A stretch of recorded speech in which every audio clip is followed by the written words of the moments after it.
ఈసారి వేలంలో దక్కించుకోవాల్సిందే అని కేంద్రం తెగేసి చెప్తోంది. ఈ విషయం మీద కేంద్ర రాష్ట్ర ప్రభుత్వాలు ప్రతిపక్షాల మధ్య వివాదం భగ్గుమంటుంటే అంతకు మించిన అగ్గిరాజుకుంది ఓ నిర్వాసిత గ్రామంలో. అసలు మా ఊరును వేలం వేయటానికి మీరెవరు, దక్కించుకోవడానికి వాళ్ళెవరు అంటూ ఆవేదనతో కూడిన ఆగ్రహాన్ని వెళ్ళగక్కుతోంది ఆ గ్రామం.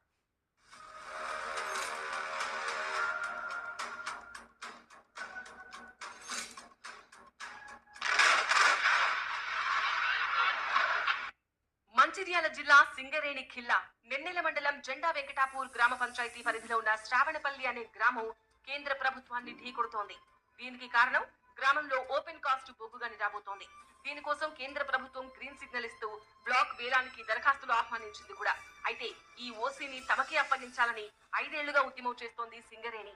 ఎన్డీఏ ప్రభుత్వం ముచ్చటగా 3వ సారి అధికారంలోకి రావడంతో మళ్లీ ఓపెన్ కాస్టుల వేలం తిరిగి ప్రారంభమైంది. కానీ తెలంగాణలోని కాంగ్రెస్ ప్రభుత్వం అభ్యంతరం